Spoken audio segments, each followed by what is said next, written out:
थोडंसं हलका हात लावून पाहते, कुठेही चिकट नाही, काही नाही.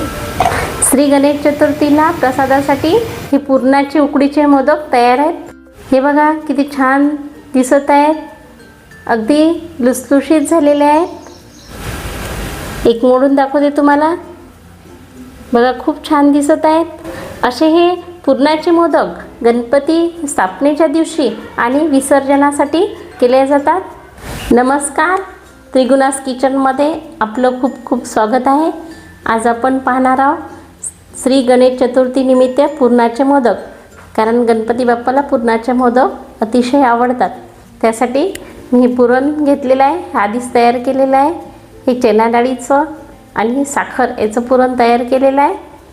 1 वाटी कणिक घेतलं पारीसाठी आणि अर्ध्या वाटीपेक्षा थोडंसं कमी तांदूळाचं पीठ घेतलं, मीठ घेतलं, साजूक तूप घेतलं आणि तेल घेतलं थोडंसं.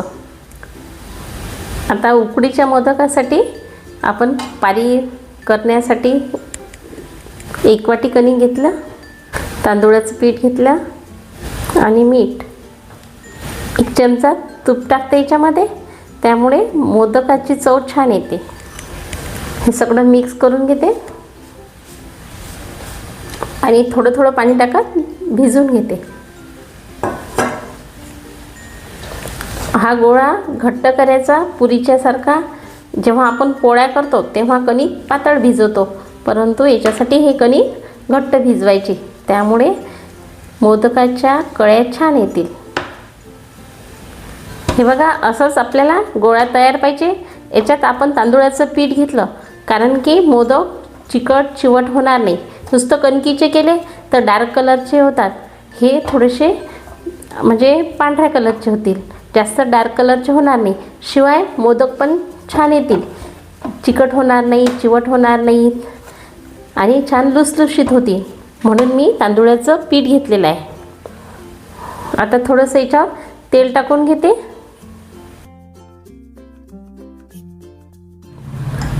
आता याला आपण तेल लावलं आणि 10 मिनटं असंच भिजायसाठी ठेवून देऊ. हे पुरणाचे छान छोटे छोटे गोळे तयार करून घेतलेले आहे, कारण की मोदक आपले लवकर होतील. 10 मिनिट झालेले. हे कणकीचा गोळा छान मुरलेला आहे. परत एक वेळ याला असं चुरून घ्यायचं. तुम्हाला मोदक ज्या आकाराचा म्हणजे लहान मोठा जेवढा करायचा असं तेवढा याचा गोळा तोडून घ्यायचा आणि गोल करून घ्यायचा. मी पेढ्याच्या आकाराचा गोळा घेतला आणि पारी लाटून घेते. अशी ही पारी करून घेतली. जसं पोळी करतो ना आपण तेवढ्याच आकाराची, जास्त जाड नाही पाहिजे, याच्यापेक्षा पातळ पण नाही पाहिजे. आता याचा मोदक बनवू आपण. अशी हातावर हे पुरी ठेवायची आणि खोल हात करायचा थोडासा आणि हे पुरणाचा गोळा ठेवते. हे पुरणाचा गोळा का केला मी, कारण मग वारंवार पुरण घेऊन चिकट हात होत नाहीत. आणि मधात तर्जनी ठेवायची आणि आजूबाजूला अंगठा आणि मधला बोट यानं अशी सारखी चिन्या पाडून घ्यायच्या. ही तर्जनी मधात ठेवली की सारख्या आकाराच्या चिन्या पाडल्या जातात आणि कळ्या छान सुबक होतात. आता हे सगळ्या पाडून झालेल्या आहे. हात असा जवळ करायचा, हलक्या हलक्या हातानं जवळ आणायचं सर्व.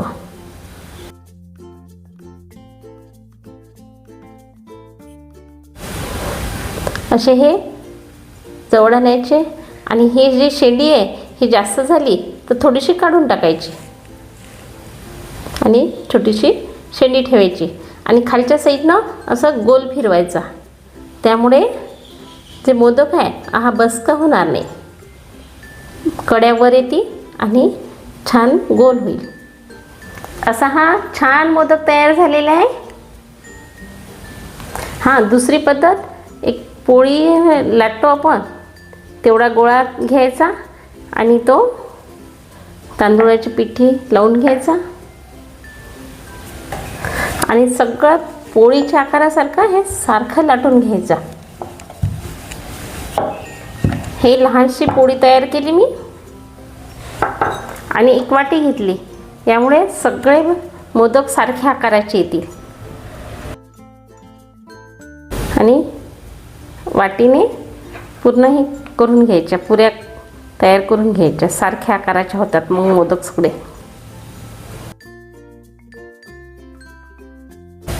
हे काढून घ्यायचं. तुम्ही बघू शकता हे पाऱ्या सगळ्या सारख्या आले. अजून एक मी बनवून दाखवते. याचा असा हा खोलगट करायचा आणि एक गोळा असा ठेवायचा प्रेस करून आणि 2 बोटाच्या साहाय्याने छान याला चिन्या करून घ्यायच्या. खूप मस्त दिसतात हे मोदक असे सारखे केले की. तुम्ही बघू शकता हे सगळे हलक्या हातानं असं जवळ आणायचे. कड्या पण नाही गेल्या पाहिजे आणि सगळे जवळ पण आलं पाहिजे. आणि इथं असं हे जोडून घ्यायचं आणि खालच्या साईडनं असं थोडंसं हलक्या हातानं गोल फिरून घ्यायचं. त्यामुळे मोदक बसका होणार नाही आणि छान कड्या पण वर येतील. हे बघू शकता किती छान मोदक झालेले आहे. कड्या पण सगळ्या इकडून सारख्या दिसत आहे. असे हे मी मोदक बनवून घेते.